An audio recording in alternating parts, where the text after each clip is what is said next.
সাহাবারা উম্মতে মুসলিমার জন্য একটা মডেল, আর সাহাবীদের জন্য মডেল হলেন রাসূলুল্লাহ।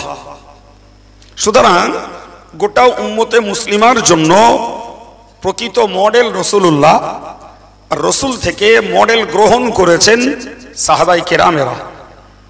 আর আমাদেরকে বলা হলো তোমরা সাহাবাদের লাইফটাকে, সাহাবাদের জীবনটাকে নিজেদের জীবনের জন্য মডেল বানাও, নমুনা বানাও, তাদের জীবনটাকে তোমাদের জীবনের জন্য স্যাম্পল বানাও।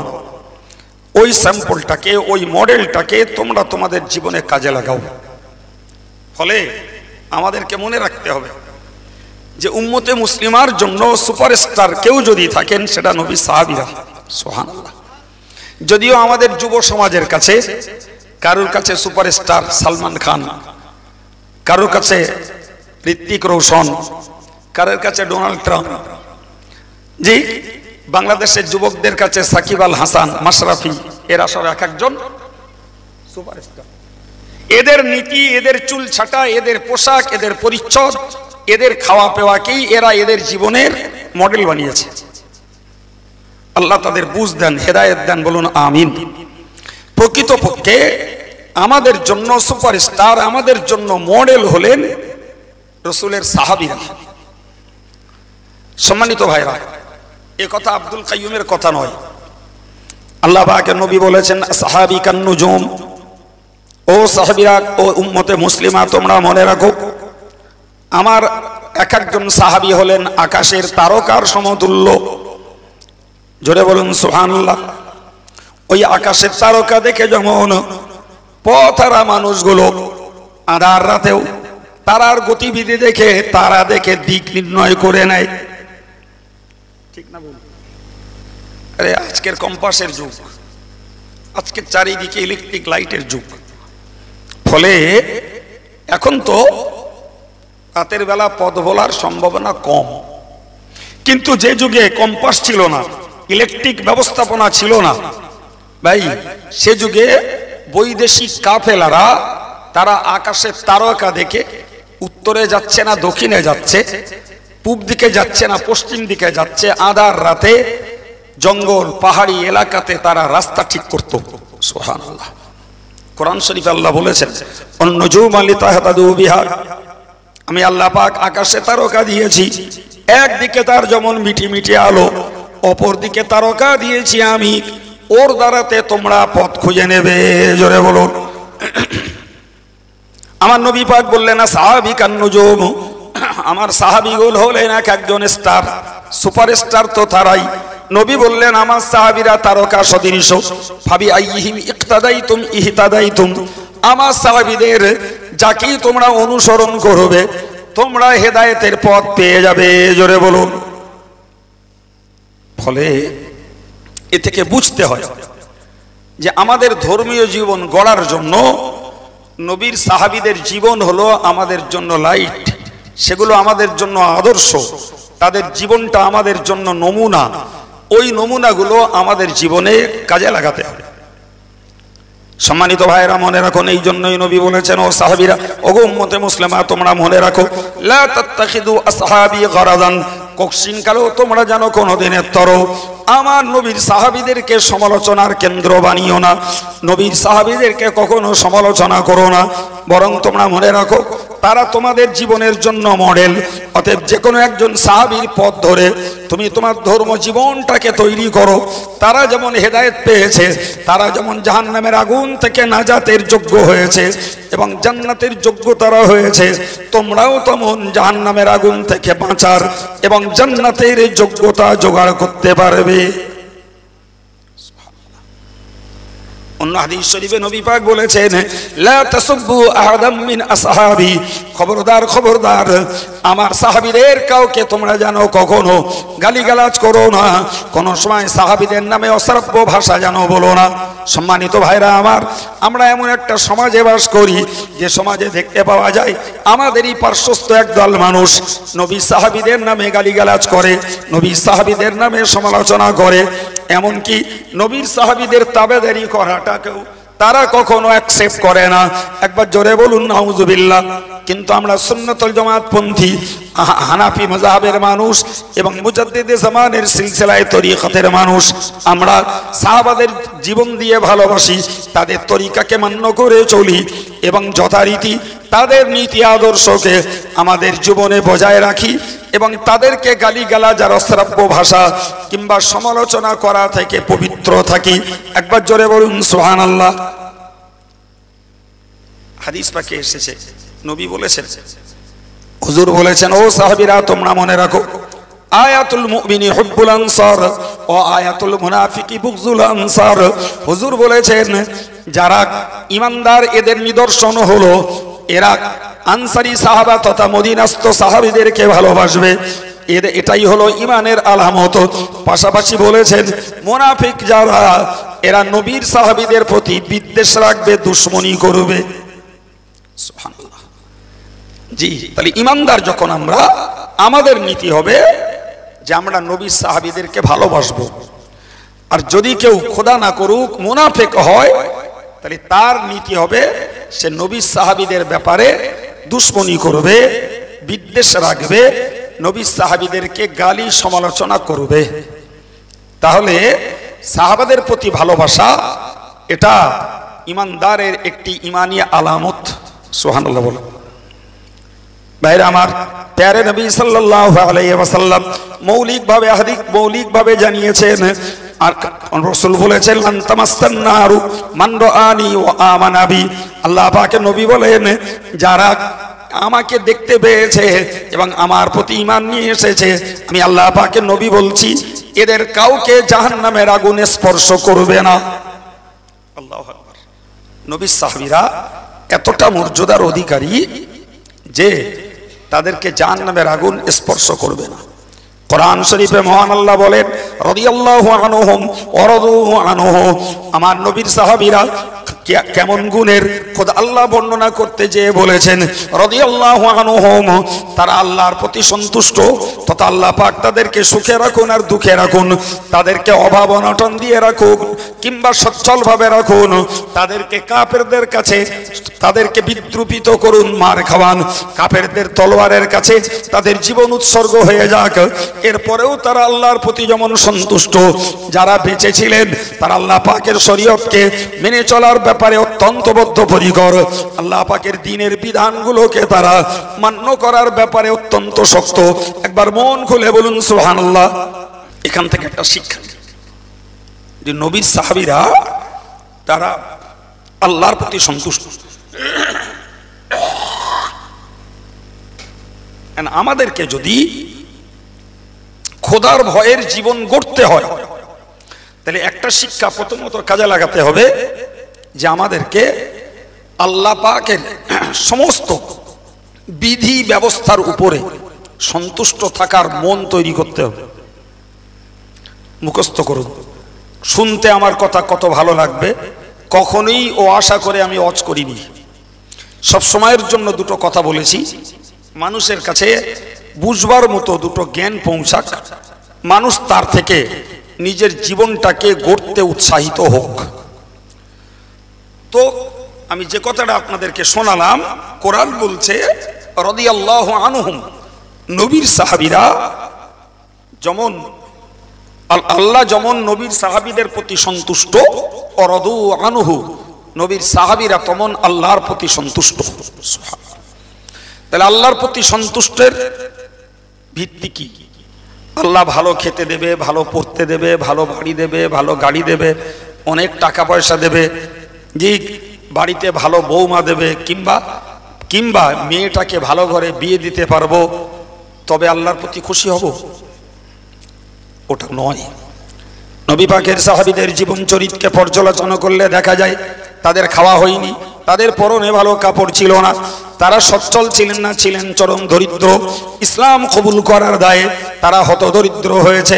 বাপ মা ছেড়েছেন, সহায় সম্পদ ত্যাগ করেছেন এবং রীতিমতো ইসলাম হুকুম করেছে শিরক করা যাবে না, তারা ত্যাগ করে দিয়েছে। ইসলাম হুকুম করেছে সুদ খাওয়া যাবে না, তারা ত্যাগ করেছে। ইসলাম হুকুম করেছে মিথ্যা চলবে না, মদ চলবে না, তারা ত্যাগ করে দিয়েছে। ইসলাম হুকুম করেছে 5 ওয়াক্ত নামাজ পড়তে হবে, রমজান মাসে রোজা রাখতে হবে, টাকা যার রয়েছে তার যাকাত দিতে হবে, হজ করতে হবে। এক কথায় ইসলামী যত বিধি ব্যবস্থা এসেছে সকল ব্যবস্থার উপরে সাহাবারা যেমন সন্তুষ্ট থেকেছেন এবং আল্লাহ পাক তাদেরকে যে হালাতে রেখেছেন ওই হালাতের উপরে তারা খুশি হয়েছেন। এরই বিনিময়ে খোদ আল্লাহ তাদের উপরে সন্তুষ্ট হয়ে গেছেন। কোরআন শরীফে আল্লাহ বলেছেন রিদওয়ানুম মিনাল্লাহি আকবার। ও বিশ্ববাসী, তোমরা মনে রাখো, বান্দার জীবনে যদি আল্লাহর সন্তুষ্টি অর্জন হয়, বান্দার জীবনে যদি আল্লাহর খুশনদি যদি বান্দা অর্জন করতে পারে, এটাই হলো বান্দার জীবনের সর্বশ্রেষ্ঠ সম্পদ। মালিক যদি খুশি হয়, তার থেকেও বড় জিনিস গোলামের জীবনে আর কিছু নাই। ঠিক কিনা বলেন? তো আমি বিস্তার আলোচনা করলে হয়তো একটা কথা বলতেই সময় খাইয়ে ফেলবো। সংক্ষেপে যতটুকু বলেছি এতটুকুর ভিত্তিতে আমার শ্রোতাদেরকে আমি একেবারেই ভাগ করে মূল্যায়ন করছি। শ্রোতাদের ভিতরে একদল শ্রোতা রয়েছে আলহামদুলিল্লাহ, যারা আল্লাহর বিধানকে মান্যতা দেয়, নবীর বিধানকে মান্যতা দেয়, আল্লাহ পাক নবীর সাহাবীদের নীতি তরিকাকে তারা মান্যতা দেয়। আল্লাহ খাইয়ে রাখলেও আলহামদুলিল্লাহ পড়ে, যখন আল্লাহ না খাইয়ে রাখেন তখন সবর করে, আল্লাহ কোনো নিয়ামত দিলে শুকরিয়া আদায় করে, আল্লাহ যদি নিয়ামত কেড়ে নেন তখন ধৈর্য ধারণ করে। ও ভাইরা আমার, কাউকে আল্লাহ বিপদ দেয় তাতেও ধৈর্য ধারণ করে, আবার যদি আল্লাহ কাউকে সুখ দেয় তাতে আল্লাহর প্রশংসা করে। এমন নীতি চরিত্রের শ্রোতা আমার মজলিসে যেমন রয়েছে, থাকতে পারে হয়তো মেয়ে মহলেও কিছু এমন ধার্মিকা মহিলা, কিন্তু পাশাপাশি আর এক ভাগের শ্রোতাদের দেখলে রীতিমতো বলতে ইচ্ছা করে যাদের কাছে আল্লাহর বিধানের কোনো দাম নাই, নবীর সাহাবীদের বিধানের কোনো দাম নাই, নবীর বিধানের কোনো দাম নাই, বরং তারা যদি সুখী হয়, সচ্ছল হয়, অর্থশালী যদি তারা হয়, তবে তো তারা মনের দিক দিয়ে খুব উদার, মনের দিক দিয়ে খুব তৃপ্তি পায়। কিন্তু যখনই তারা কোনো বিপদে পড়ে, অভাবে পড়ে, কোনো ক্ষতির মাঝে পড়ে, তখন মুহূর্তের ভিতরে আল্লাহর কথা ভুলে যায়। ভাইরা আমার, ওই ভাগের শ্রোতা যারা, আমি তাদের কাছে অনুরোধ করছি, অনেক খরচা করে ছেলেরা মাহফিল কায়েম করেছে, তরুণ দুজন বক্তা বক্তৃতা করে গেছেন। আমি আব্দুল কাইয়ুম শেষ বেলায় আপনাদের কাছে অন্তর থেকে অনুরোধ করে বলছি, এইগুলোকে অনুষ্ঠান ভাববেন না, এগুলোকে উৎসব ভাববেন না, এগুলোকে আত্মীয়তা ভাববেন না। হে যুব সমাজ, এইগুলো ঘোরাঘুরি আর আড্ডা তামাশার মতো একটা ফাংশন ভাববেন না, বরং এইগুলি থেকে শিক্ষা গ্রহণ করে নিজেদের জীবনটাকে সাহাবীদের জীবনের সঙ্গে মিলিয়ে নেওয়ার মতো একটা মন তৈরি করুন। যত কষ্ট হোক না কেন, আল্লাহ পাক আমার জন্য যেটাকেই ফয়সালা করবেন আমি তার উপরে সন্তুষ্ট থাকব, তবে তো হতে পারবো নবীর সাহাবীদের নীতির অনুসারী, তবে তো হতে পারবো নবীর নীতির অনুসারী, তবে তো পাবো আল্লাহ পাকের সন্তুষ্টি। ঠিক না বল ভাই? একটা করে শিক্ষা নেন, যদি দুটো একটা কাজে লাগানো যায় ভালো, আর যারা কাজে লাগাচ্ছেন তাদের মনটা তৃপ্তি পাবে যে কোরআন হাদিসের আলোকে আমরা একটা সঠিক জায়গায় দাঁড়িয়ে আছি। বাকিটা আল্লাহর কাছে সাহায্য চাইতে হবে। আল্লাহ মৌত পর্যন্ত আমাদেরকে ওই সঠিক জায়গায় প্রতিষ্ঠিত রাখেন, বলুন আমিন। সম্মানিত ভাইরা আমার, এই জন্যই মহান আল্লাহ বলেছেন রাদিয়াল্লাহু আনহুম ওয়া রাদু আনহু। আমার আল্লাহ পাক বলেন, আমার নবী সাহাবীদের উপরে আমি আল্লাহ যেমন সন্তুষ্ট, ঠিক তদ্রূপ আমার নবীর সাহাবীরা আমার নীতি বিধান নির্দেশার ব্যবস্থার উপরে তারাও সন্তুষ্ট। একটু ভাবুন, মন স্থির করুন যে আমরা আল্লাহর বিধানের উপরে খুশি প্রকাশ করতে পারবো কিনা। যদি আল্লাহর বিধানের উপরে আমরা খুশি প্রকাশ করতে চাই, তো ধরে নেন একটা সাবালেক সাবালিগা মেয়ের জন্য, ছেলের জন্য আমার আল্লাহ 5 ওয়াক্ত নামাজকে ফরজ করেছেন। এই 5 ওয়াক্ত নামাজ আদায় দেওয়াটা আল্লাহর সন্তুষ্টি অর্জন করার একটি মাধ্যম। তাহলে আমাকে আগে আল্লাহ পাকের ওই কম্পালসারি বিধানটার উপরে আমাকে আগে সন্তুষ্ট হতে হবে, তবে আল্লাহর সন্তুষ্টিটাও আমি লাভ করতে পারবো। ঠিক ততই বছর উল্টো দিকে মনে ভাবুন, আল্লাহ সুদ হারাম করেছেন, গান হারাম করেছেন, চিত্ত বিনোদনকে আল্লাহ হারাম করে দিয়েছেন, অবৈধ রোজগারকে আল্লাহ হারাম করেছেন, মিথ্যাকে আল্লাহ হারাম করেছেন, অন্যায়ভাবে পরের চর্চা করাকে আল্লাহ হারাম করেছেন, কারো সঙ্গে ঠকবাজি করা, প্রতারণা করাকে আল্লাহ পাক হারাম করে দিয়েছেন। ওইগুলোকে আমি যদি আমার জীবন থেকে মাইনাস করতে পারি, ওইগুলোকে আমার জীবন থেকে যদি বাদ দিতে পারি, তাহলে আল্লাহ পাকের নিষেধকৃত বিষয়কে মেনে চলে আমি আল্লাহর হুকুমের উপরে সন্তুষ্ট বলে প্রমাণ হব।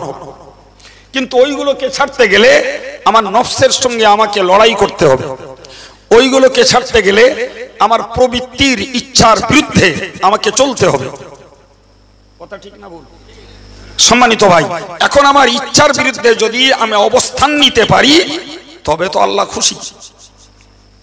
জি, সুতরাং ছেলেদেরকে বলবো, মেয়েদেরকে বলবো, আগে মন স্থির করুন আমার আল্লাহ যে আদেশগুলো করেছেন ওতে আমি সন্তুষ্ট হয়ে বাস্তব জীবনে কাজে লাগাবো কিনা। আল্লাহ যেগুলোকে নিষেধ করে দিয়েছেন ওইগুলোকে জীবন থেকে বাদ দিয়ে আল্লাহর বিচারে, আল্লাহর বিধানের উপরে আমি সন্তুষ্টি প্রকাশ করতে পারবো কিনা, সন্তুষ্টির প্রমাণ দিতে পারবো কিনা। যদি দিতে পারি তবেই তো আমার জন্য পাওনা আল্লাহর খুশি। আর আল্লাহ পাক খুশি হলে কোরআন বলেছে রিদওয়ানুম মিনাল্লাহি আকবার, আল্লাহর পক্ষ থেকে সন্তুষ্ট পাওয়াটাই হলো একজন ইমানদারের জীবনের সবথেকে বড় সম্পদ। ভাই, এটা একদিনে অর্জন করে ফেলার জিনিস নয়, বরং तमाम জীবনব্যাপী সাবালেক জীবনের শুরু থেকে মৃত্যুকাল পর্যন্ত আমাদের এই ইচ্ছা এবং চেষ্টা চালিয়ে যেতে হবে যে কখনো যেন আমার প্রতি আল্লাহ অসন্তুষ্ট হয় এরকম কাজটা আমি না করি। ভাই দেখবেন, ছেলেকে যদি বাপের কাছ থেকে কিছু পেতে ইচ্ছা হয় তো সে ছেলে বাপকে খুশি রাখে, স্ত্রীকে যদি স্বামীর কাছ থেকে কিছু পেতে ইচ্ছা হয় স্ত্রী স্বামীকে সন্তুষ্ট রাখে। ভাই, লেবারটাকে যদি মালিকের কাছ থেকে কিছু পেতে হয় তো লেবার মালিকটাকে রাজি রাখার চেষ্টা করে। কথা বলেন ঠিক না ভুল? জি, একটা অ্যাসিস্ট্যান্ট টিচার সে তার হেডমাস্টারকে সন্তুষ্ট রাখে, যদিও চাকরি তার নিজস্ব চাকরি, কিন্তু যে পরিবেশটাতে সে থাকে সেই পরিবেশটাতে স্বস্তির সঙ্গে থাকার জন্য একজন অ্যাসিস্ট্যান্ট শিক্ষককে তার হেডমাস্টারকে খুশি রাখতে হয়। কথা বলেন? হ্যাঁ, এটা তো তাৎক্ষণিক সামান্য সময়ের জন্য পৃথিবীতে এসেছি, তাতে আমরা এই নীতিগুলো অবলম্বন করি। ছেলে, একটা স্ত্রী, একটা লেবার, একটা সার্ভিস হোল্ডার এই নীতিগুলো অবলম্বন করে। সম্মানিত ভাইরা, মুরব্বীরা, পর্দার মায়েরা, আমার যুবক ছেলেগুলো, আমি সবাইকে অনুরোধের সঙ্গে বলতে চাইছি, দুনিয়ায় চলার ক্ষেত্রে যদি আমার ঊর্ধ্বতন কর্তাকে যদি সন্তুষ্ট রাখতে ইচ্ছা হয়, ঊর্ধ্বতন আমার নেতাকে যদি সন্তুষ্ট রাখার ধান্দাটা আমি করতে পারি, আমি একটু বিবেকের কাছে জিজ্ঞাসা করি, যিনি আমার এহকালের মালিক, পরকালের মালিক, যার নিয়ামত ভোগ করে পৃথিবীতে চলছে আমাদের দাপটানি, পৃথিবীতে চলছে চলা বলা, লাইফ স্টাইল আর জীবনের ঠাঁড়বাট চলছে, এবং মৃত্যুর পরে একমাত্র তারই মালিকানা সত্য চলবে, আর কারণ নয়। তাহলে ওই মালিকের সন্তুষ্ট অর্জন করা, তাকে খুশি করার চেষ্টাটা যারা করে না, আমি এদের কাছেই জিজ্ঞাসা করছি, এরা বোকা না জ্ঞানী? কি গো, শুধু ওয়াজ দিলেও হবে না, আর যুগের খুব প্রাধান্য বক্তা আনলেও চলবে না। আমরা তো যে কজন এসছি সব তো বেদামি বক্তা। কত দামি দামি বক্তা রয়েছে, 10,000, 20,000, 30,000, ওপারের একটা হাজির করতে পারলি 1 লাখ, 1.5 লাখ, 2 লাখ। এই গল্প বলছি মনে হচ্ছে? জি, হাজির করতে না পেরেই ইউটিউবে বক্তৃতা শুনি একজন আর এক একজনের ফ্যান হয়ে গেছে। কথা বলে, ও ছেলে ও মেয়ে, তোমার মনে রাখা দরকার, তুমি তুমি আব্দুল কাইয়ুমের সন্তুষ্টি অর্জন করে লাভ করতে পারবে না বাবা। তুমি কোন ইন্টারন্যাশনাল মুফাসসিরে কোরআনের সন্তুষ্টি অর্জন করে কিচ্ছু লাভ করতে পারবে না। যদি মৌলিকভাবে সন্তুষ্টি অর্জন করতে হয়, কার সন্তুষ্টি? জোরে বলেন কার? এই পথ যদি না নিতে পারি, এই চিন্তা ভাবনা যদি অশোনার ভিতর দিয়ে স্থির না করতে পারি, তাহলে সত্যিই তো আমরা জ্ঞানীর পরিচয় দিচ্ছি না, আমরা বোকার পরিচয় দিচ্ছি। ঠিক কিনা বলে? সম্মানিত ভাইরা আমার, আমি কয়েক মিনিট আরো একটু কথা বলি, বুঝুন। প্রিয় নবী সাল্লাল্লাহু আলাইহি ওয়াসাল্লাম তার মুখ নিঃসৃত একটি হাদিস শরীফে কয়েকজন সাহাবীর কিছু গুণের কথা বর্ণনা করেছেন। আল্লাহ পাকের নবী বলেছেন, ও সাহাবীরা তোমরা মনে রাখো, আমি আল্লাহ পাকের নবী বলছি, আরহামু উম্মতি বি উম্মতি আবু বকর। হুজুর বলেছেন, ও সাহাবীরা মনে রাখো, আমার যত সাহাবী রয়েছে এদের মধ্যে সবথেকে নরম দিলের সাহাবী হলো আমার সাহাবী আবু বকর। জোরে বলুন। আবু বকরের মতো এত নরম দিল একটা পুরুষ মানুষ হয়েও এত বিগলিত অন্তরের সাহাবী নবীর দ্বিতীয়টি কেউ ছিল না। একবার জোরে বলা যাবে না সুবহানাল্লাহ? আবু বকরের দিলটা হলো অত্যন্ত নরম, খুব নরম। হাদিস পাকে এসেছে, আরাক্কু আফইদাতাহুম, নবীর সকল সাহাবীদের মধ্যে আবু বকরের দিল হলো সর্বাপেক্ষা নরম। যে কারণে আবু বকর সিদ্দিক রাদিয়াল্লাহু আনহু পরকালের কথা শুনলেই তিনি কাঁদতেন। ও ভাইরা আমার, ওই আবু বকর নবীর জন্য এত বিগলিত, নবীর জন্য এত নিবেদিত, যখনই নবী পাক সাল্লাল্লাহু আলাইহি ওয়াসাল্লাম কোন আদেশ করেছেন, সাহাবাদের ভিতর থেকে আবু বকরকে দেখা গেছে সবার আগে তিনি লব্বাইক বলে হাজির হয়েছেন, তথা রাসূলের কথাকে মেনে নিয়েছেন। জোরে বলুন। জি, নবী সেই কবে বললেন যে আবু বকর, আল্লাহ হয়তো আমাকে হিজরত করার আদেশ করতে পারেন, হিজরতের আদেশ করতে পারেন। আল্লাহু আকবার। ওইটুকু কথা আবু বকরের একদিন শোনা কান। এই কথার 4 মাস পরে রাসূল করিম সাল্লাল্লাহু আলাইহি ওয়াসাল্লাম গভীর রাত্রিতে আবু বকরের দরজায় এসে কড়া নাড়া দিলেন। এক ডাকে আবু বকর দরজা খুলে দিলেন, দিয়ে দেখলেন রাসূলুল্লাহ। কোনো শত্রু এলো কিনা কোনো ভাবনা নয়, চিন্তা নয়, ভয় নয়, ভীতি নয়।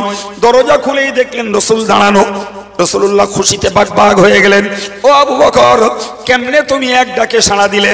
বললেন, ইয়া রাসূলুল্লাহ, ইয়া হাবিবাল্লাহ, হুজুর আপনি বিগত 4 মাস পূর্বে বলেছেন যে আল্লাহ পাক আমাকে হিজরত করার আদেশ দিতে পারেন। সেদিন থেকে আজ পর্যন্ত আমি গোটা রাত্রিতে বিছানার সঙ্গে পিঠ লাগাইনি। কারণ একটাই যে আমি আরামে ঘুমাবো, আর আল্লাহ কখন ওহী পাঠিয়ে নবীকে হিজরতের আদেশ দেবেন, নবী আমায় এসে ডাকাডাকি করবেন, আমি নবীর সে কথা এক ডাকে এক বাক্যে শুনতে পাবো না। তাই 4 মাস আমি বিছানায় পিঠ দেইনি রাতের বেলা। সুবহানাল্লাহ। সম্মানিত ভাইরা আমার, আমি বোঝাতে চাইছি আবু বকরের মনটা কতটা তৈরি, আমার নবীর কথা মানবো, দিলটা তার কত নরম। বিশ্বাস করুন ভাই আমার, আমি সকল শ্রোতা ভাইদেরকে, মায়েদেরকে, যুব সমাজকে অত্যন্ত আর হৃদয়ের সঙ্গে বলছি, মনে রাখুন, ইসলামটাকে যদি মান্যতা দিতে হয়, যদি আল্লাহর হুকুমকে যদি অকপটে স্বীকার করতে হয়, বাপ মাকে যদি শ্রদ্ধা করতে হয়, মনে রেখে দিন, বড়কে যদি সম্মান করতে হয়, ছোটকে যদি স্নেহ করতে হয়, অবশ্যই মনে রাখুন এর জন্য দরকার আমাদের দিলটাকে নরম করা।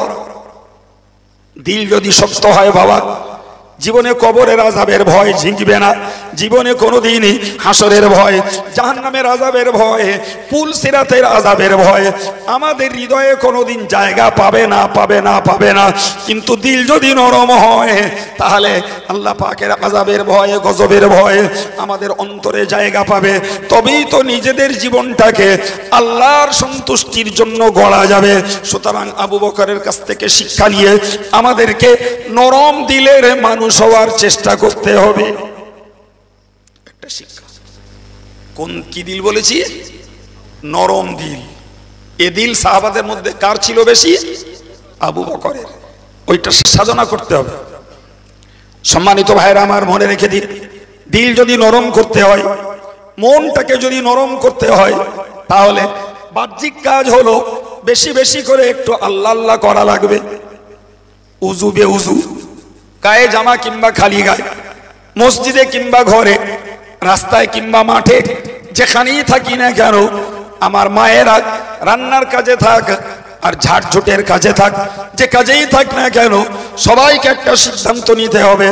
দিলটাকে যদি নরম করাতে হয়, আল্লাহ আল্লাহ করে বেশি করে আমাকে মুখে জপ করতে হবে। তবে দেখা যাবে 2 মাস 6 মাস পরে, 1 বছর পরে আমার দিলটা নরম দিল হয়েছে, আমার দিলটা খোদার ভয়ের দিল তৈরি হয়েছে, আমার দিলটা কবরের আযাবের ভয়, হাসরের আযাবের ভয়, জাহান্নামের আযাবের ভয়ের দিল তৈরি হয়েছে, আমার দিলটা আল্লাহ পাকের শরীয়তের বিধান মেনে নেওয়ার একটা দিল তৈরি হয়েছে। 2 নম্বর হলো আরেকটা, আমার আল্লাহর কাছে বেশি বেশি করে দোয়া চাইতে হবে, আল্লাহর কাছে বেশি করে সাহায্য চাইতে হবে। আল্লাহ তুমি আমার দিলটাকে নরম করে দাও। ইয়া মুকাল্লিবাল কুলুব সাব্বিত কুলুবানা আলা দীনিক, হে অন্তরের পরিবর্তনকারী আল্লাহ, হে অন্তরের পরিবর্তনকারী আল্লাহ, ওগো অন্তরের পরিবর্তনকারী আল্লাহ, তুমি আমার অন্তরটাকে তোমার ধর্মের নামে প্রতিষ্ঠিত করে দাও। সুবহানাল্লাহ। এই দোয়াটা, এই প্রার্থনাটা আল্লাহর কাছে করা লাগবে। আবার বলেছেন ওয়া মুসাররিফাল কুলুব সাররিফ কুলুবানা আলা তাআতিক, আবার বলতে হবে ইয়া মুসাররিফাল কুলুব, ওগো অন্তরের পরিবর্তনকারী আল্লাহ, সাররিফ কুলুবানা আলা তাআতিক, আমার দিলটাকে, আমার হৃদয়টাকে, আমার অন্তরটাকে তোমার হুকুম মেনে চলবার দিকে ফিরিয়ে দাও। সুবহানাল্লাহ। ও ভাই, এ কি ওই রাস্তায় আড্ডা দিতে এসব শেখা যায় নাকি? হ্যাঁ, আর সবার নামে খাবারের দোকানে ভিড় জমিয়ে শেখা যায়? বলেন। আর আমার মায়েরা জড়ো হবে, অস কত বুঝবে পরের কথা, শুনতে তো হবে, শোনার বদলে গল্পের আসর বসাবে। এই ট্রেডিশনই সব জায়গায় চলছে। এই যে দোয়া রাসূল শিখিয়েছেন, নিজে করেছেন, উম্মতকে করতে বলেছেন। তুমি তোমার দিলটাকে যদি নরম করতে চাও, দিলটাকে যদি আল্লাহ ওয়ালা দিল বানাতে চাও, যদি তোমার দিলটাকে রাসূল ওয়ালা দিল বানাতে চাও, তোমার দিলটাকে যদি কবরের আযাব, হাসরের আযাব, জাহান্নামের আযাবের ভয়ের দিল বানাতে চাও, তাহলে বেশি করে আল্লাহ আল্লাহ করো এবং আল্লাহর কাছে বেশি করে সাহায্য চাও। আল্লাহ যদি বানিয়ে দেন তাহলে তোমার জন্য সহজ হবে। তুমি একলা আল্লাহ আল্লাহ করে দিলটাকে বিগলিত করবে, এটা অত্যন্ত কঠিন, খুব কঠিন এবং সময় সাপেক্ষ, অনেক সময় লাগবে। কিন্তু আল্লাহ যদি করে দেন তাহলে সহজ হবে। তো আলহামদুলিল্লাহ, এটাকে জেনে রাখুন, যাদের দিলে ঈমান রয়েছে এদের দিল বেঈমানদের তুলনায় নরম। বিশ্বাস হয়? একদম। এটা আমার গল্প না, আপনার শোনা না, আপনি আমি যে কেউ বাস্তবে তো উপলব্ধি করতে পারি। আপনি বলবেন, খুব ভালো করে বুঝে বলুন তো, ইমানদার ঘরে কেউ মারা গেলে এরা বেশি কাঁদে না বেঈমানের ঘরে কেউ মারা গেলে বেশি কাঁদে? তাড়াতাড়ি বলুন, কারা কাঁদে? এই রে, এটাও কি দেখতে পাননি কোনোদিন? দেখা পড়েনি কোনোদিন যে ইমানদার ঘরে কেউ মারা গেছে, বাপ মা ছেলে মেয়ে কেউ মারা গেছে, স্ত্রী কেউ মারা গেছে, তো ওই পরিবারের লোকেরা বেশি কাঁদে না বেঈমানের ঘরের কেউ মারা গেলে বেশি কাঁদে? আপনারা কি বলছেন?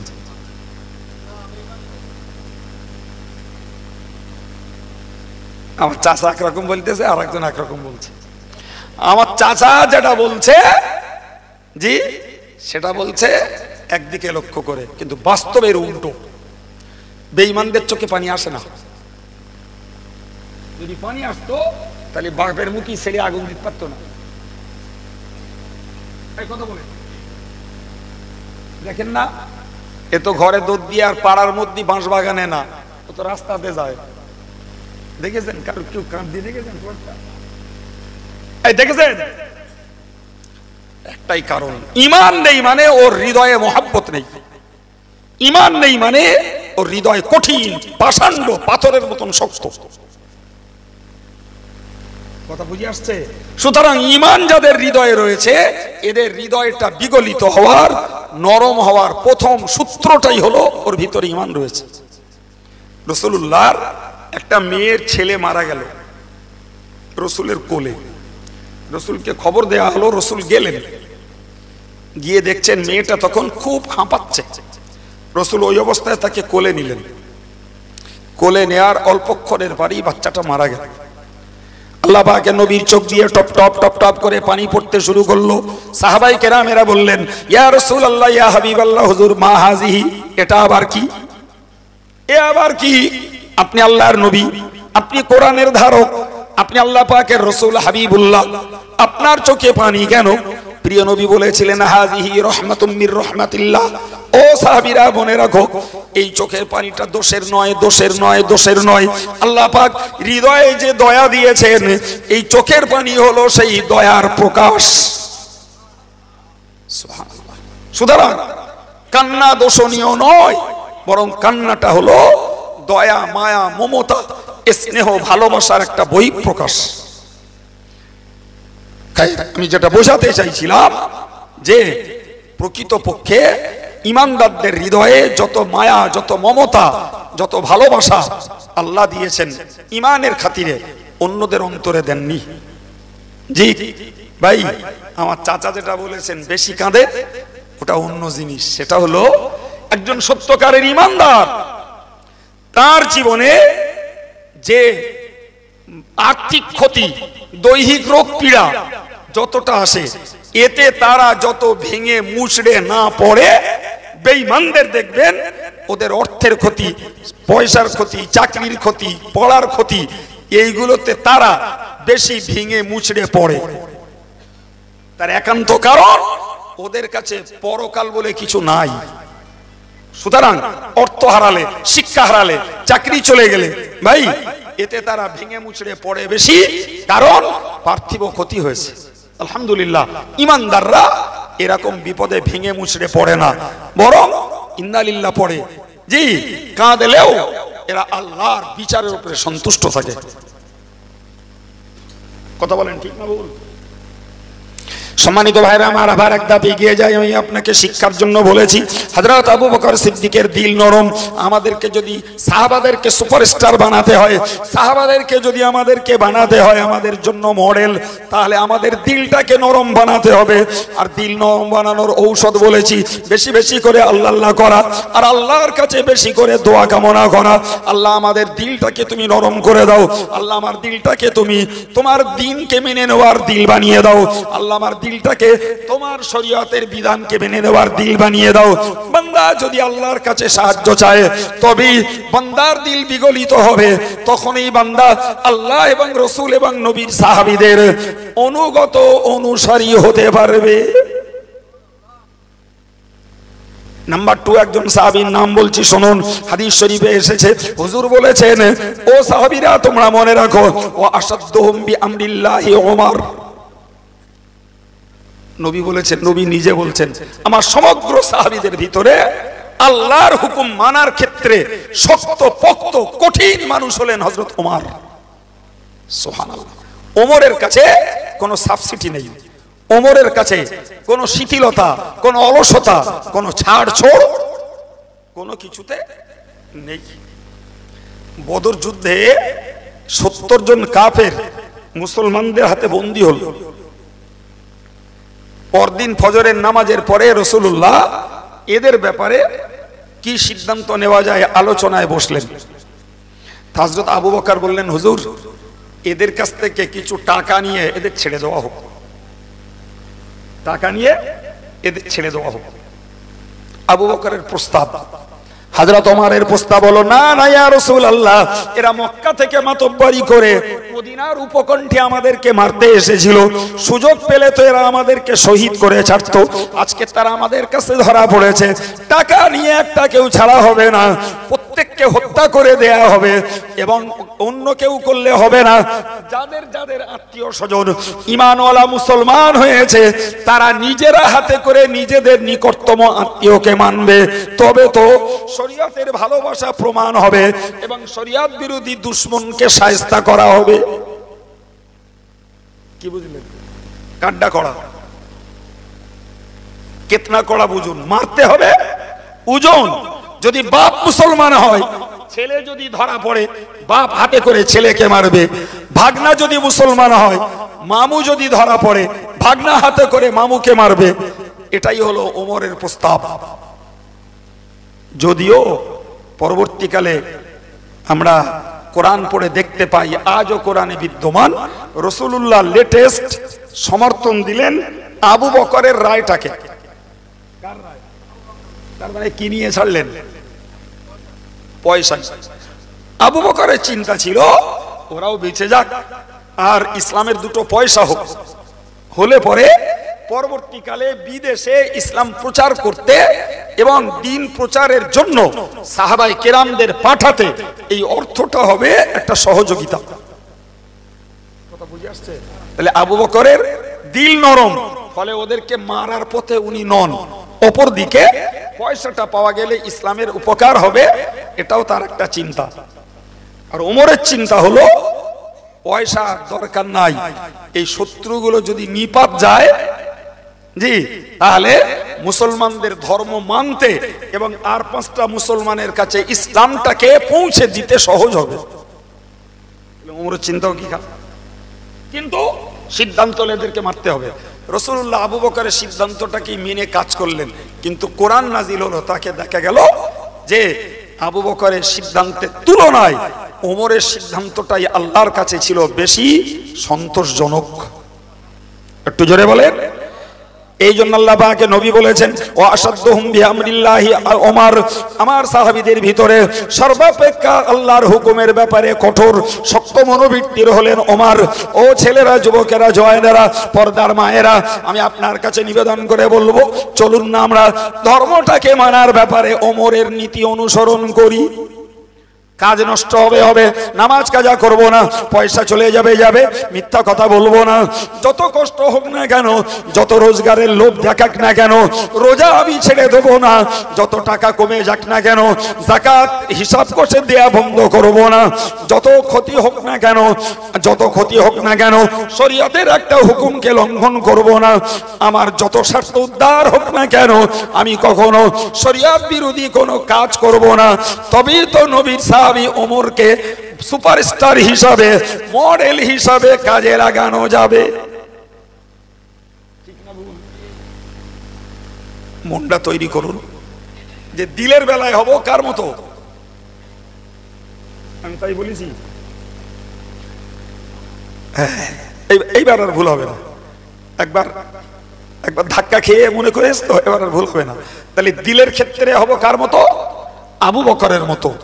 আর শরীয়ত পালন করার ক্ষেত্রে হব কার মতো? ওমরের মতো। এরা মডেল, এরা আমাদের নমুনা, এরা আমাদের স্যাম্পল। ভাই বিশ্বাস করুন, অত্যন্ত টাফ বিষয়ের উপরে আলোচনা করাচ্ছেন আল্লাহ। স্বাভাবিকভাবে আমার 20-50টা ক্যাসেট খুলবেন, এই ওয়াজ খুঁজে পাবেন না। অত্যন্ত একটা গুরুত্বপূর্ণ বিষয় আল্লাহ বলাচ্ছেন। এখন যদি আমার শ্রোতারা এর দাম দেয়, মূল্য দেয়, তাহলে এদের সবার আয়োজন আর আমার ঘাম ঝরানো সার্থক। আর যদি মনে করেন হুজুর আপনার ডিউটি আপনি পালন করেন, জি আমার যাকাতটা করবো, তাই হবে। সম্মানিত ভাইরা আমার, 3 নম্বরের কথা মনে রাখুন।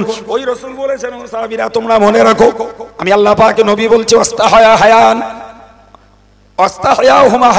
ওসমান নবী বলেছেন, আমার সকল সাহাবীদের ভিতরে সব থেকে লজ্জাশীল সাহাবী হলেন হযরত ওসমান। সুবহানাল্লাহ বলেন। লজ্জার দাম আছে না নাই? জোরে বলেন। সহিহ বুখারী শরীফের হাদিসে উল্লেখিত রয়েছে, রাসূলুল্লাহ বলেছেন, আল হায়াউ লা ইয়াতি ইল্লা বিখাইর। আল্লাহ পাকের নবী কত জ্ঞানের কথা বলেছেন। আল হায়াউ লা ইয়াতি বিখাইর, লজ্জা করলে লজ্জার ফল ভালো ছাড়া কখনো মন্দ হয় না। আল্লাহু আকবার। লজ্জা লজ্জা লজ্জা, লজ্জায় সব সময়ের জন্য ফল ভালো হয়, লজ্জা ভালো ছাড়া কিছু মন্দ হয় না। কিন্তু একটা বিষয়ের উল্টো, সেটা হলো শিক্ষার ক্ষেত্রে লজ্জা করলে ক্ষতি ছাড়া লাভ হয় না। এই জ্ঞানের কথা বলছি না অজ্ঞানের কথা? তাহলে শিক্ষার ক্ষেত্রে লজ্জা করলে লস, শিক্ষার ক্ষেত্রে লজ্জা করলে ক্ষতি। জি এখন যদি কিছু শিক্ষিত লোক, কিছু শিক্ষিত যুবক, জি এরা যদি মনে করে দূর বাবা বাদ দাও দিন, কাইম সাহেব ফকিরে বিদ্যে শেখা লোক, আর ওখানকে চটে বসে সভা শুনবো, আমাদের একটা মান সম্মান আছে, এরম লোক আছে না? কথা বলে প্রচুর পরিমাণে সাধারণ শিক্ষিত ব্যক্তিত্ব, ডাক্তার, মাস্টার বা জনপ্রতিনিধি, এরা আলেমদের সভা সম্মান যাবে, এডুকেটেড পারসন তারা। সুতরাং এই ইসলামের মতো ফকরি বিদ্যা যার চিন্তায় নাউজুবিল্লাহ এই শিক্ষিতের কাছ থেকে ধর্মের জ্ঞান নেবে, এটা বড় লজ্জা।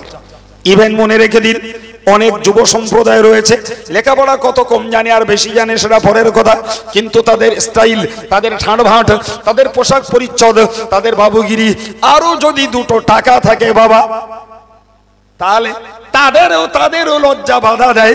মৌলভী সাহেবের সভা কি শুনবি? জি, এরা মূর্খ হয়ে মরবে, তবে লজ্জাটাকে কবর দিয়ে দুটো জ্ঞান নেবে না। সম্মানিত ভাইরা আমার, আমি আপনাকে বলতে চাইছি, লজ্জা সর্বদাই কল্যাণ বয়ে আনে। লজ্জার ফল সব সময়ের জন্য ভালো হয়, কিন্তু খারাপ হয় কেবলমাত্র শিক্ষার ক্ষেত্রে লজ্জা করলে। আমার রাসূলুল্লাহ বললেন, আমার সাহাবীদের ভিতরে সব থেকে লজ্জাশীল সাহাবী হলেন ওসমান। এমনকি হযরত ওসমান এত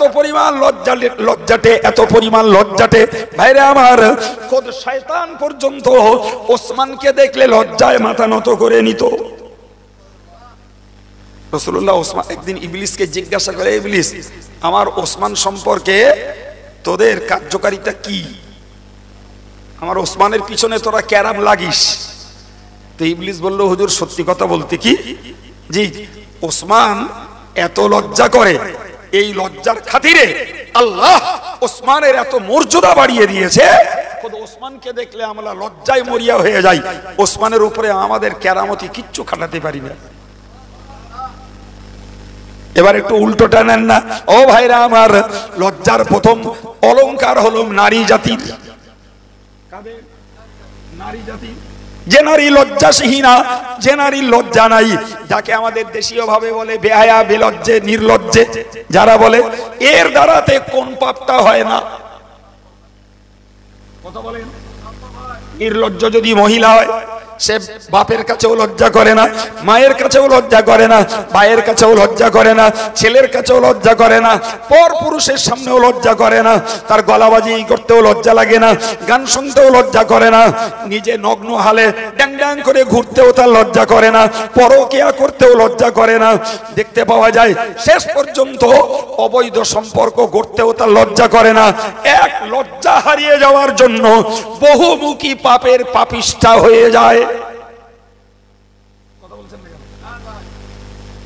অথচ এক লজ্জা যদি থাকে, ও লজ্জা ওকে বহু পাপ থেকে বাঁচিয়ে দেয়।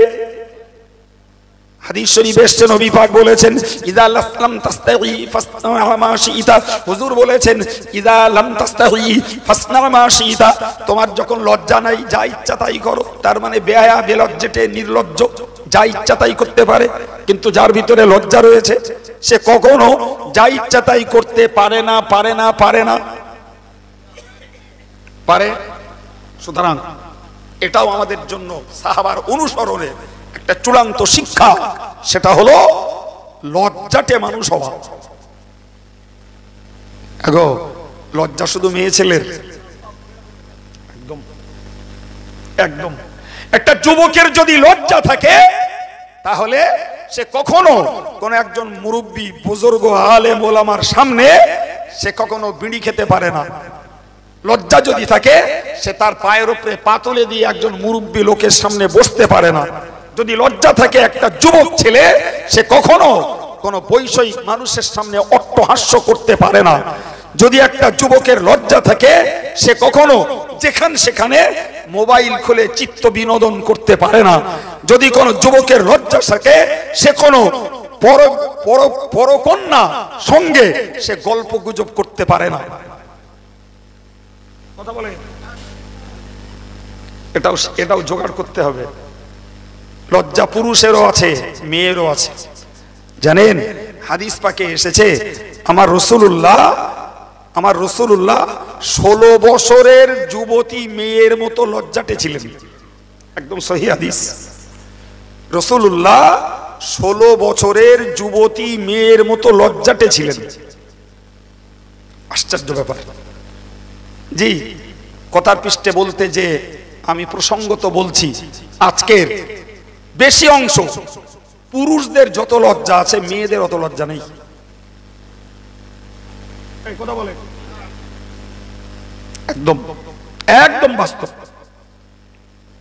জি, এতটা নির্লজ্জতায় পৌঁছে গেছে যে যদি কোনো আলেম সুর দিয়ে বস করে আর যদি শিল্পীরা এসে গজল গায়, ওরা বাড়ি ছেড়ে একদম মঞ্চের সামনে চলে আসে। লজ্জা আছে বলছি। পর্দা করা ওদের জন্য গোটা দেহ ফরজ, আর পুরুষের জন্য নাভি থেকে হাঁটু পর্যন্ত ফরজ, বাকিটা মুস্তাহাব। কিন্তু এখন তাকিয়ে দেখুন, মেয়েদের তুলনায় পুরুষরা পর্দা করছে বেশি। অবাক হয়ে গেলেন নাকি? মনে হচ্ছে ওদের এবার ভুল বকছে। আরে যে মহিলা পূর্ণ পর্দা করে সে তো আপন জায়গায় ভালো আছে, কিন্তু আপনি বাস্তবটাকে মিলিয়ে দেখুন। এই যে আমরা বসে আছি, এই লোকগুলো সবার মজলিসে বসেছেন যে হালাতে, এতে একটা জিনিস এতে বেশি আছে, হয়তো অনেকে উজু করে বসেছে। আর এই উজু না করবে না বলে অনেক যুবক মজলিসে বসেও না। কিন্তু এরা জানে না যে বিনা উজুতেও নির্বিদ্বিধায় ওয়াজ শোনা যায়, বিনা উজুতে কোরআন পড়াও যায়, শোনাও যায়, তবে কোরআন ধরা যায় না। কথা বুঝে আসছে তো? এখানে যারা আমরা বসে আছি, বড় জোর এক্সট্রার একটা গুণ আমাদের, আমরা হয়তো অনেকেই উজু হয়ে বসেছি, থাকতে পারে কেউ কেউ বিনা উজুতে বসে আছে, হতেও পারে, ঠিক কিনা? কিন্তু বলুন, অজের মজলিসে নয়, এমনি আমরা বাগজোলা বাজারে এসেছি, এই যে পোশাক পরিচ্ছদ গুলো আমরা পরে আছি, এ কি করবো? বাগজোলা বাজারে আসার সময় জামা খুলে মালকাসা মেরে আসবো নাকি?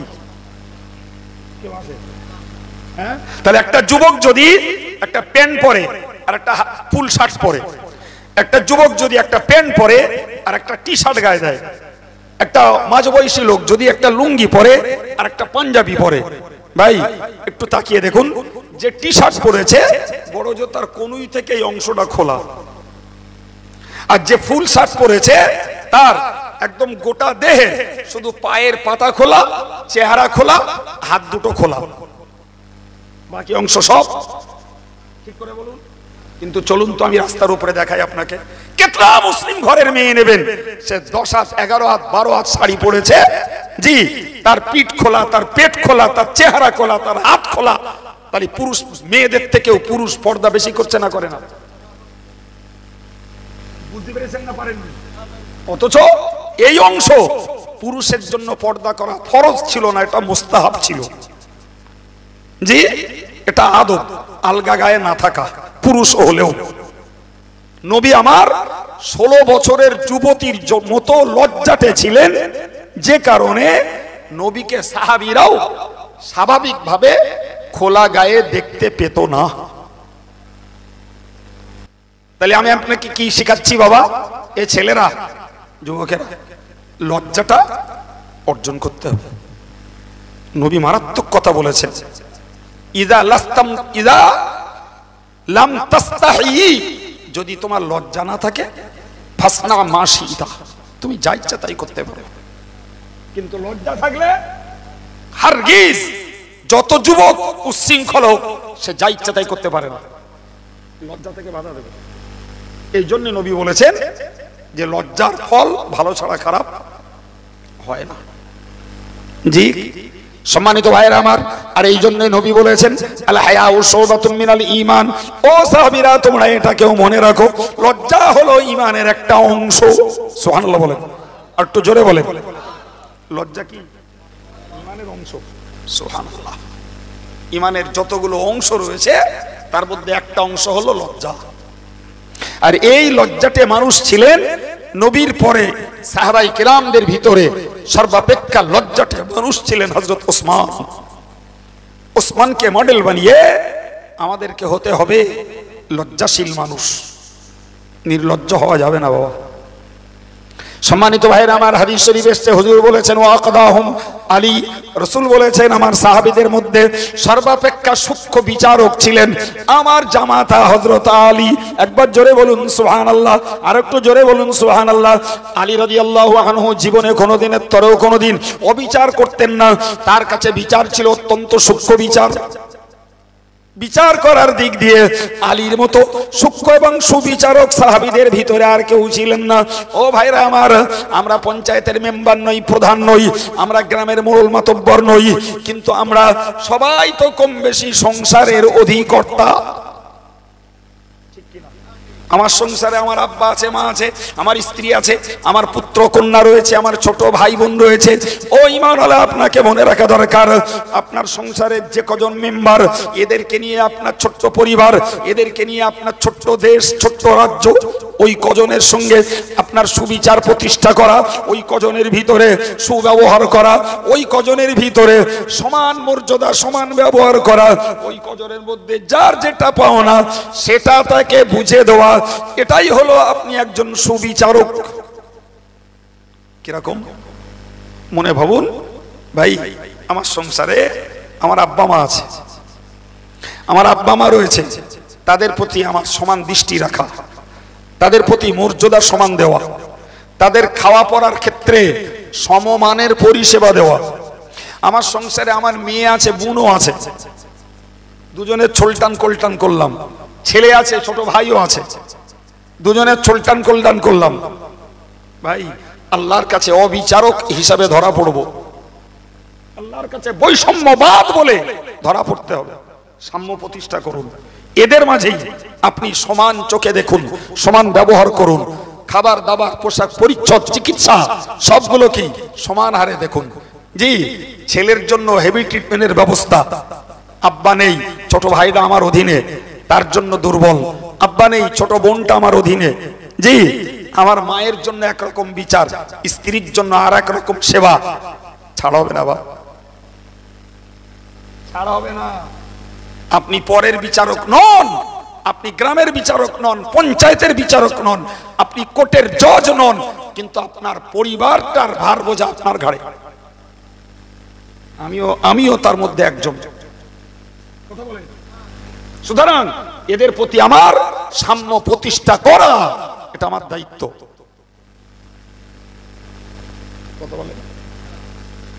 সম্মানিত ভাইরা আমার, সুতরাং হযরত আলীর কাছ থেকে আমরা শিক্ষা পেলাম এটাই যে আমরা অন্ততপক্ষে নবী সাহাবীদের মডেল বানাতে আলীকে আমাদের জীবনের ব্যবহারটাই আলীরটাকে নীতি বানাবো, যে কারো প্রতি আমরা ছোলটান কোলটান করব না।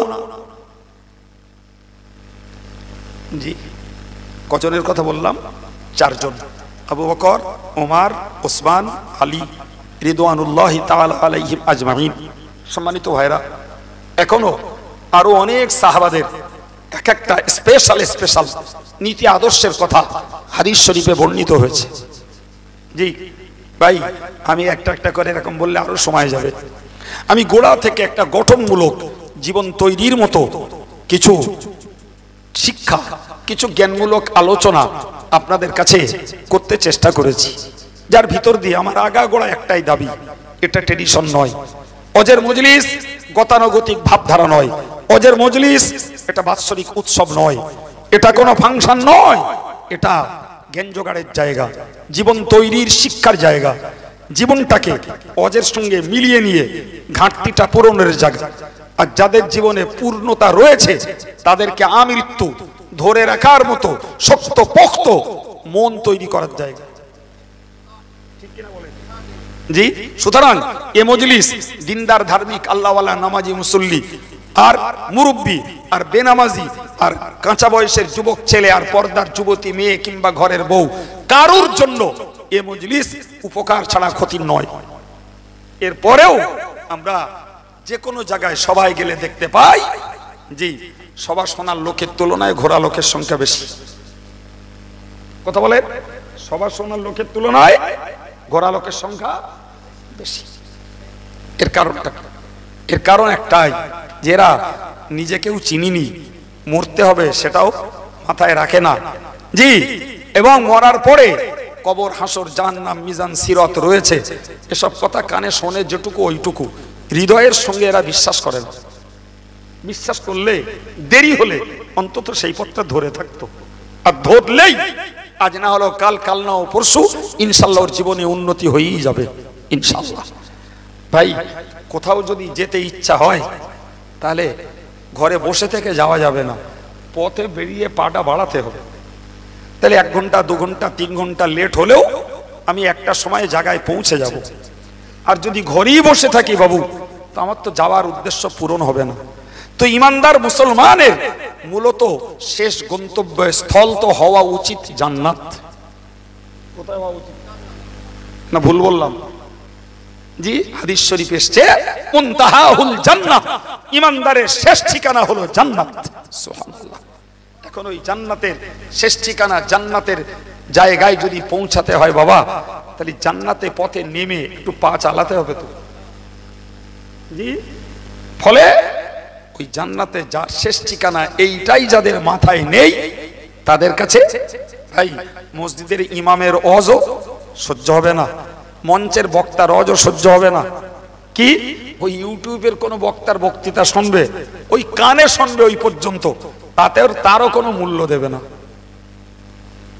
কথা ঠিক বলছি না ভুল বলছি? বক্তৃতা আর বাড়াবো না, আবার কখনো কোনোদিন কোনো ময়দানে দেখা হবে, সেদিন আবার দেখা যাবে সাহাবীদের উপরে অন্য কিছু বলা যায় কিনা। আজকের এ পর্যন্ত, আল্লাহ কবুল করুন, সবাই বলুন আমিন। কোরআন শরীফে মহান আল্লাহ বলেন মুহাম্মাদুর রাসূলুল্লাহ, মুহাম্মদ সাল্লাল্লাহু আলাইহি ওয়াসাল্লাম আল্লাহ পাকের রাসূল। এটি আল্লাহর পক্ষ থেকে নবী পাকের জন্য একটি সার্টিফাইড যে মুহাম্মদ বংশসূত্রে আব্দুল্লাহর বেটা হলেও কর্ম, দায়িত্ব এবং যোগ্যতাগতভাবে তিনি হলেন আল্লাহ পাকের রাসূল। সকলেই বলি সাল্লাল্লাহু আলাইহি ওয়াসাল্লাম। পরে বললেন ওয়াল্লাযীনা মাআহু, যারা মুহাম্মদ সাল্লাল্লাহু আলাইহি ওয়াসাল্লামের সঙ্গী সহচর, তারা আশিদ্দাউ আলাল কুফার, কাফেরদের ব্যাপারে অত্যন্ত শক্ত, তথা অন্যায়ের সঙ্গে তারা কখনো আপোষ করে না, অন্যায়ের সঙ্গে তারা কখনো মিত্রতা রাখে না। সে কাফের হতে পারে তার ভাই, হতে পারে তার স্ত্রী, হতে পারে তার পিতা, হতে পারে তার মাতা, হতে পারে তার অন্য কোনো আত্মীয়।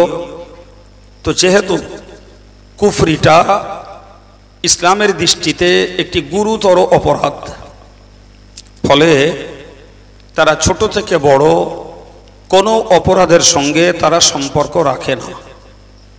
আবার রুহামা উবাইনাহুম, নিজেরা নিজেদের মাঝে একে অপরের প্রতি দয়াশীল। সুবহানাল্লাহ। এটি নবী সাহাবীদের গুণ। রসুলের গুণ তো এক কথায় বলা যায় আকাশ ছোঁয়া, রসুলের গুণ তো সার্বিক গুণ। কিন্তু আমি আপনাদেরকে শোনাচ্ছি যে রসুলের সঙ্গী যারা, সহচর যারা, শিষ্য সাগরেদ যারা, যাদেরকে আরবি পরিভাষায় সাহাবী বলা হয়, তাদের দুটি গুণের কথা এই হাদিসে উল্লিখিত হয়েছে।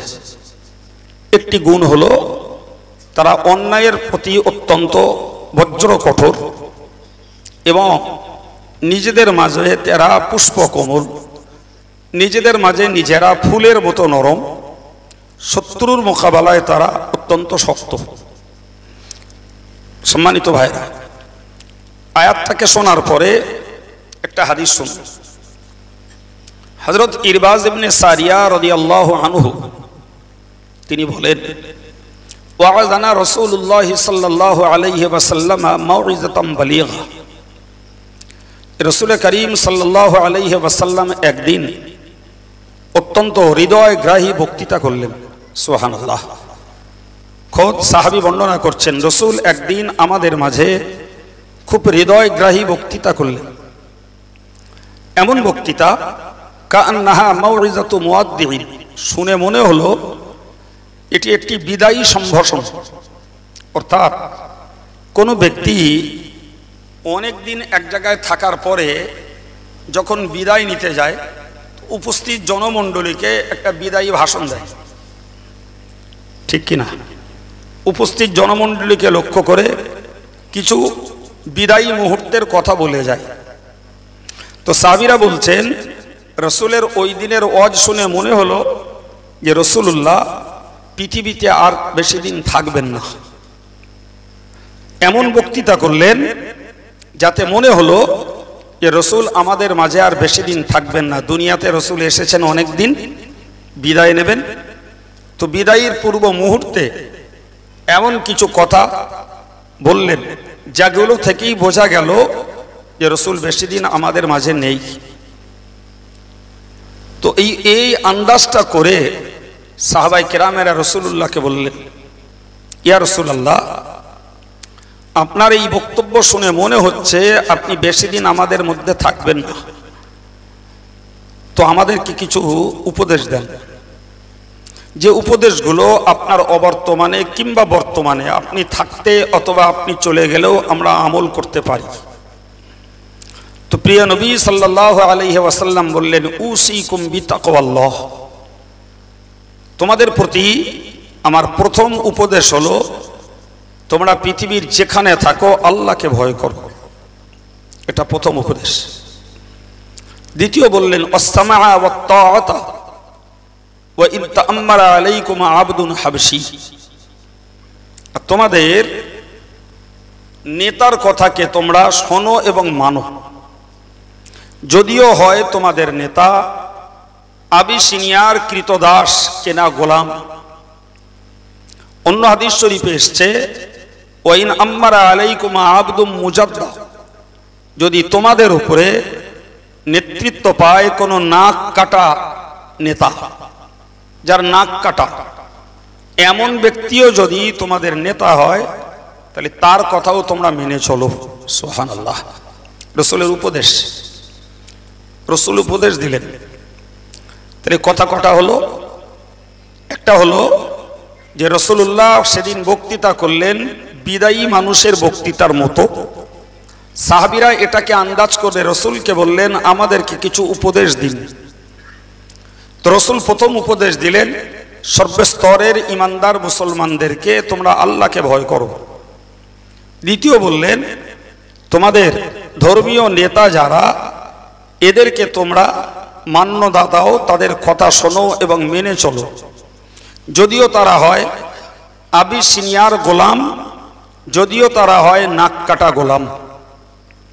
সম্মানিত ভাইরা, তাহলে এই হাদিস থেকে আমাদেরকে এই শিক্ষাটা নিতে হয় যে আল্লাহকে ভয় করতে গেলে আমাদের মাথার উপরে কোনো একজন আলেমে দ্বীনকে নিজের জীবনের জন্য নেতা হিসাবে নির্বাচন করে রাখা। যে আমাকে যদি প্রকৃত খোদার ভয়ের জীবন গড়তে হয়, আমাকে যদি আল্লাহ প্রেমের জীবন গড়তে হয়, তাহলে কি নারী কি পুরুষ, কি যুবক কিংবা প্রবীণ, সকলের মনের কাছে স্থির রাখা দরকার যে আমি একজন যোগ্য বিজ্ঞ আলেমকে আমার জীবন পরিচালনার নেতা হিসাবে আমি মান্যতা দেব। সুবহানাল্লাহ। এরপরে রসুল বললেন, এরপরে রাসূলুল্লাহ বললেন, ওয়া ইন্নাহু মাইয়াইশু মিনকুম ফাসায়ারা ইখতিলাফান কাসীরা।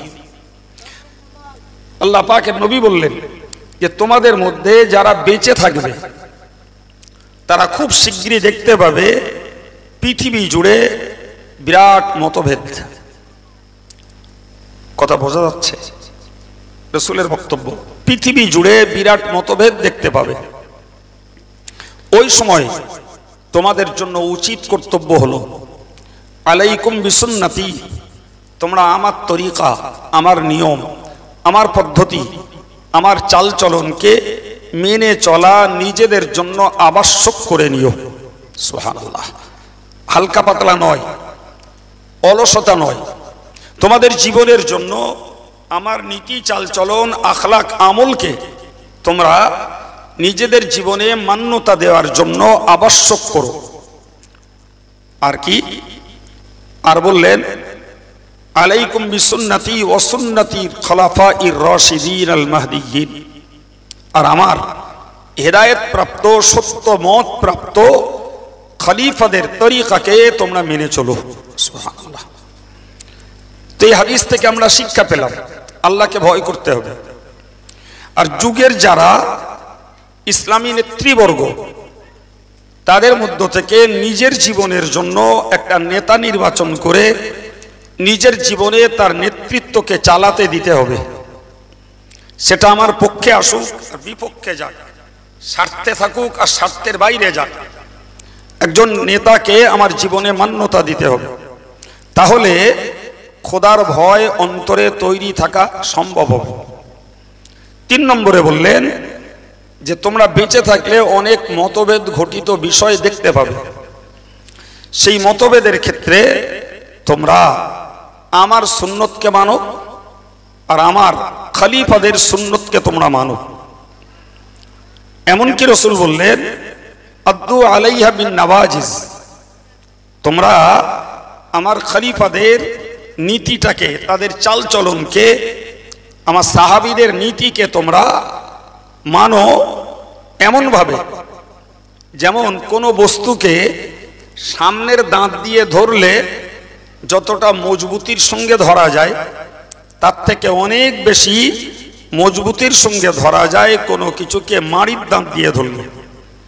তো হাদিসের যে শব্দ এসেছে সেই শব্দটার অর্থ হলো তোমরা আমার সাহাবীদের তরিকাকে, সাহাবীদের নীতিকে, সাহাবীদের আদর্শ আখলাকটাকে তোমরা মাড়ির দাঁত দিয়ে ধরো, যাতে করে কখনো তোমাদের কাছ থেকে আমার সাহাবীদের আদর্শ চলে না যায়।